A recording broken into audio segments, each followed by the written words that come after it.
underworld goddesses, 8-eyed bats, and an adventurous pet pig who joins our heroine on her quest were all chopped from the final version of Moana. Yippee-ki-yay movie lovers, it's Jan here, and in this video I want to talk about some of the fascinating deleted scenes, characters and rejected concepts that didn't make it into the final film of Moana. I've also got a second copy of this amazing Art of Moana hardback book by Abrams and Chronicle to give away to a lucky winner on this video. The book is chock full of gorgeous concept art and info on Disney's animated feature. And for a chance to win a copy, all you have to do is subscribe and leave a comment about the deleted scenes or story changes on this video. And don't forget, there are bonus ways to enter the giveaway via the Gleam link in the video description below. As you can imagine, I'll be discussing spoilers in this video, so if you're not ready for those, grab the nearest canoe out of here by clicking the screen for my spoiler-free review of Moana. The beginning of the movie changed quite considerably over the course of Moana's development, with a number of scenes that featured a lengthier backstory for Moana being deleted. So let's start with toddler Moana, who had one of the movie's most beautiful scenes when she first discovered the ocean and the heart of Te Fiti. Originally, to balance that moment out, there was going to be a much darker scene included in the film as well. In that deleted scene, a very young Moana walks out into the ocean during a storm and tries to control it. But the ocean knocks her off a rock, and Moana nearly drowns until her father, Chief Tui, rescues her. Although that scene was cut, in the final movie there is a similar moment of danger when an older Moana is shipwrecked after trying to sail beyond the reef with Pua. Another cut scene with a young Moana shows her on a boat together with her father. In the scene, Moana questions why they only travel between the same 3 islands when there's a whole ocean to explore. Chief Tui claims that past the horizon is the edge of nowhere and that everything beyond it was consumed by a land spirit called Tupo, which by the way was the movie's original name for the lava demon Takar. During that deleted scene, we also get to see a sweet moment between Moana and the piglet Pua, who she decides to adopt as her pet pig as he isn't feeding from his mother with the rest of his litter. In fact, in earlier scripts, that very cute and lovable Kuni Kuni pig was going to join Moana on her adventure. However, as the story developed, the filmmakers decided it would be funnier and better for the story if Moana ended up stuck with a stupid rooster out on the ocean rather than her lovable friend Pua. Speaking of that dumb rooster Hei Hei, his character was actually almost scrapped from the film entirely. He was originally conceived as a type of watchdog who would keep an eye on Moana for Chief Tui, in a role that was similar to how the crab Sebastian from The Little Mermaid kept watch on Ariel for her father Triton. However, Hei Hei just wasn't working in the story drafts and was in serious danger of being cut completely when Disney Chief Creative Officer John Lasseter gave the scriptwriters 2 days to find a new role for him. In the end, Hei Hei was dumbed down massively and turned into a rooster that liked to swallow rocks. And the scene where the Kakamora attack Moana and Maui to steal the heart of Te Fiti was rewritten to have Hei Hei complicate the situation further by swallowing the gem, making the crazy rooster the center of the action. By the way, when John Lasseter decided that Hei Hei could remain in the movie, the team celebrated with a special meal of fried chicken. And there were quite a few other changes and deleted scenes that affected the setup of Moana's story. One idea was that Moana would have to set sail in order to rescue her father who'd got lost at sea. Although this storyline was rejected, an element of it remained in Chief Tui's backstory, in particular the part about how he lost his friend at sea one day, which became the reason why he wouldn't let Moana go beyond the reef. And Chief Tui's fear of voyaging was further explored in a cutscene where he argued with Grandma Tala about why Moana shouldn't risk her life by sailing beyond the reef. In the final movie, this difference of opinion between Grandma Tala and her son Tui plays out quite differently, only being touched upon briefly when he interrupts Grandma Tala after her scary tale of Maui and Te Fiti at the start of the film. In another version of the movie, Moana had 6 brothers, and there was a scene cut where she raced a group of them to prove to her father that she was the best sailor of them all. In the scene, Chief Tui isn't impressed, however, and refuses to take Moana on the journey he's planning to Te Fiti as he says it's too dangerous. Although it's a fun scene with Moana performing lots of cool maneuvers to outrace her siblings, the movie feels better for leaving out her brothers and this storyline. What's refreshing about the final film is that the story doesn't just trot out the well-worn cliche of a girl or woman having to prove she's just as good as the boys or men around her to be taken even semi-seriously. In the final version of the movie, Moana automatically has respect from her father and her community, who naturally assume that, in time, she will become the chief of her island. So by scrapping the brother characters, Moana didn't have to battle sexist attitudes to succeed in her quest.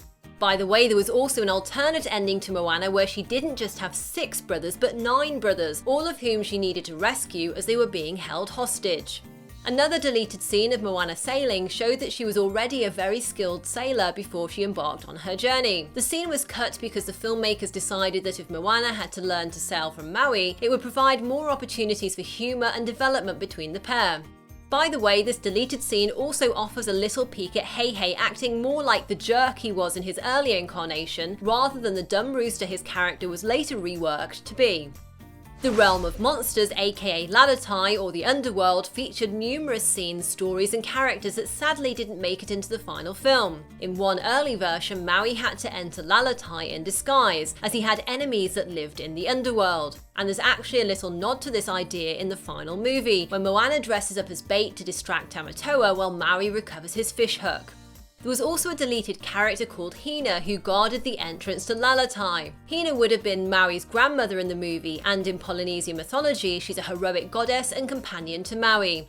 Mini Maui is a great comedic character in Moana, but initially he was going to feature a lot less in the story. However, it was actually a scene that ended up being deleted from the movie that was crucial to Mini Maui getting more screen time in the final film. In the deleted scene, Maui jumps down into the underworld and gets hit by a large rock. Then when he checks on Mini Maui, he discovers that the little living tattoo is unconscious. Maui tries to wake him up with mouth-to-mouth resuscitation, which leads to Mini Maui springing back to life, spluttering and disgusted. When the scene was tested internally at Disney, it had such a good response that it led to Mini Maui getting a lot more scenes in the movie, even though that particular moment ended up on the cutting room floor. Also removed from the underworld scenes was an encounter Moana had with her ancestors, who helped her with the emotional struggles she was having on her journey. A different version of this rejected scene appears in the final film, when Moana has a crisis of confidence after she and Maui initially failed to restore the heart to Te Kā, and Maui abandons her. The spirit of Grandma Tala and her seafaring forebears then appear to Moana, singing the song of the ancestors, which gives strength to our heroine who finishes the scene with her powerful rendition of I Am Moana.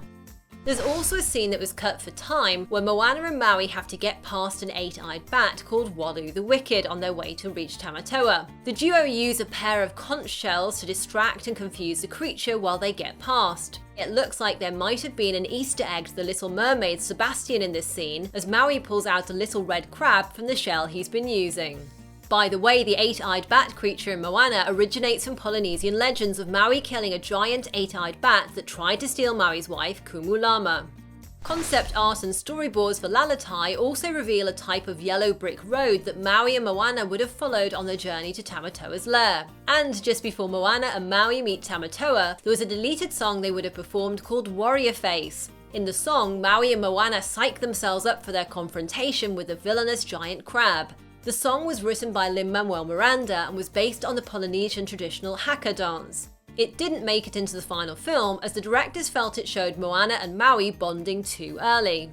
The storyboarded scene shows that if the song had been included, it would have been an opportunity for a fantastic montage of many other more strange and wonderful creatures than we already saw in the movie's final version of the underworld.